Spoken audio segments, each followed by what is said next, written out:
Want to know what my first victory in secure attachment was? Keep watching.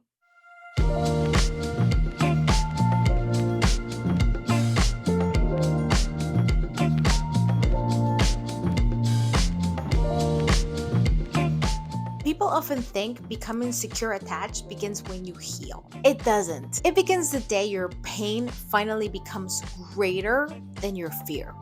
For me, that day had a name.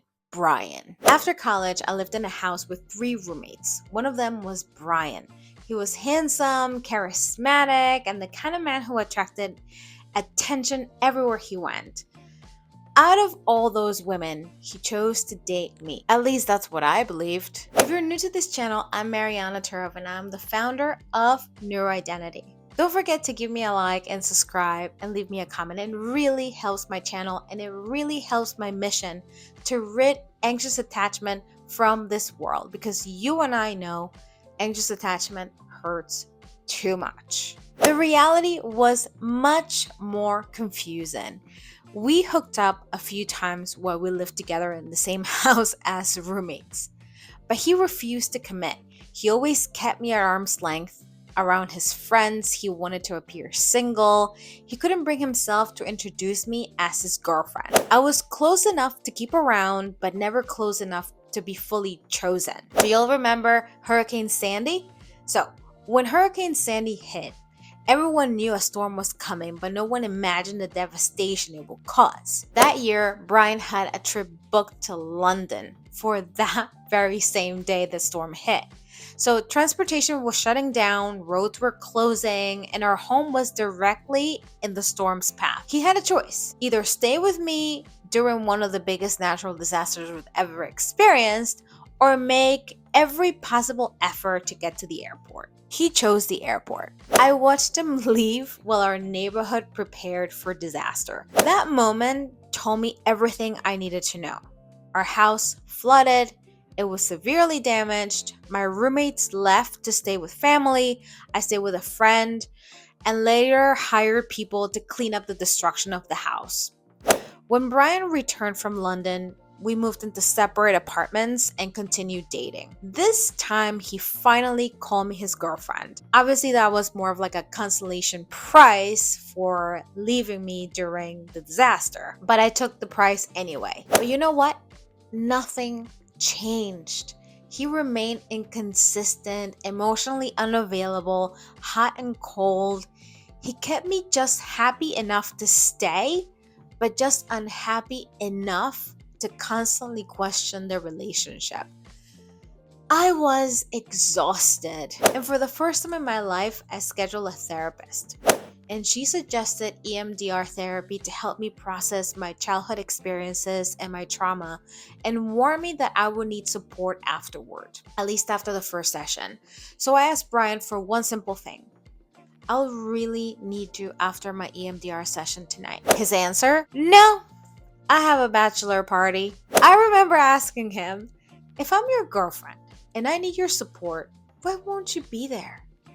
His response was painfully honest. He said, I don't know. I just want to go to my friend's party. That was the moment everything changed. Not because he rejected me, because I chose to finally stop rejecting reality. For the first time, I saw the relationship exactly as it was, not as I hoped it would become. I walked into my therapist's office and said, I changed my mind.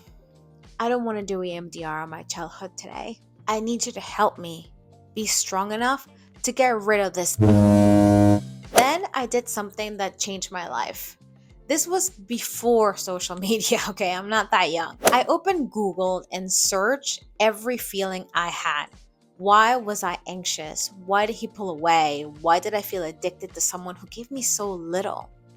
Article after article. I mean, now you put things on ChatGPT and everything is out, but before you had to search for like piece by piece by piece and you put the puzzle together. So you yourself were your own ChatGPT. I printed those articles and highlighted them, drew arrows, filled the margins with examples from our relationship. I didn't want to forget the truth ever again. While Brian was away at the bachelor weekend, I packed a few belongings I kept at his apartment, the few belongings he allowed me to keep at his apartment. I left behind my key, I left behind the highlighted articles, a letter, and walked away. I remember walking along the Hudson River knowing that the road ahead of me would be lonely. I wasn't healed, I wasn't confident yet, I hadn't started my therapy treatment yet, I was definitely not secure attached yet, but I knew one thing: I was never going back. That decision became my first victory towards secure attachment. Not because it was easy, because it was the first time my self-respect became stronger than my fear of being alone or starting over. 2 days later, Brian texted me, "Looks like you left." And I answer, "Yes, and I'm never coming back." And I'm gonna read you exactly what I said verbatim. Still have the journal, I have it right here. And this was my final answer to him.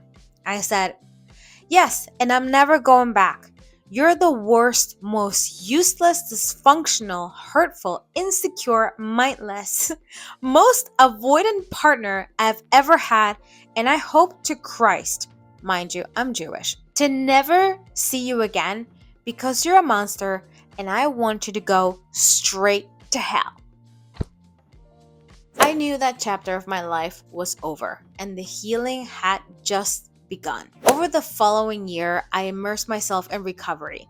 I traveled through Cambodia, Vietnam, and other parts of Southeast Asia because my goal was to study detachment, identity, emotional healing, and the patterns that had kept me trapped for so long. So little by little, I became someone different. Months later, I came back to the States. I ran into Brian at the grocery store and we exchanged a friendly hello, I would say. He told me he had a girlfriend and I generally wished him well. Occasionally, he would hit me up and would invite me to grab some cheap wings and beer at an Irish pub we used to go. The old me would have hoped those invitations meant he wanted me back, but the new me understood something different. I could enjoy a casual conversation with someone from my past without confusing it for a future.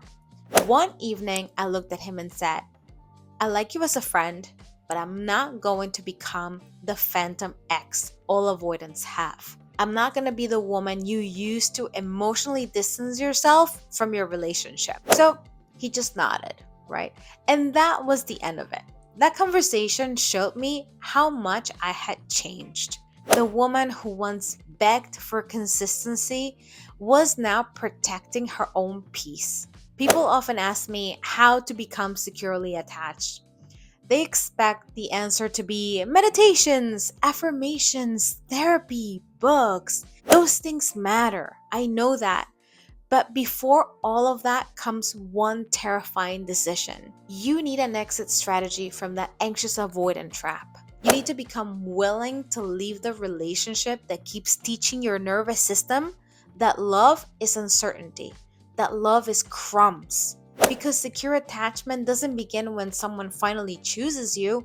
It begins the day you finally choose yourself. And I know it sounds cliche. I know that. This is not a self-esteem course. This is not a self-esteem video. This is just a story on how I felt and how much I understand how you feel. I know asking an anxious attached person to leave their avoidant partner, their narcissistic partner, or their emotionally unavailable partner, to tell you to break up with them is like telling you to light up a match and light yourself on fire and light your whole life on fire. I know. But healing begins with losing the fear. And I remember those EMDR sessions to explore my childhood were to find that shame wound that I had for always being called a coward. When I was a child, I was always being called a coward, a scaredy cat, that I was always afraid of everything. I didn't like animals, mud, flies, insects. I didn't like it. I was always like not one. And I was heavily criticized by my parents for being afraid of everything. And as an adult, I was afraid of leaving Brian. But it's not until I saw that fear face to face and I said, "I'm not afraid of you and I'm gonna do this."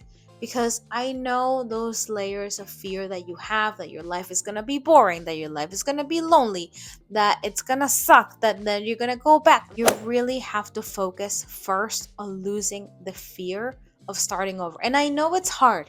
I know it's hard, and most of us need help, but you're not alone. I am here for you. And if any of this resonates with you, click on the link below for my NeuroIdentity Masterclass. I hope this video served you, and I will see you on the next one.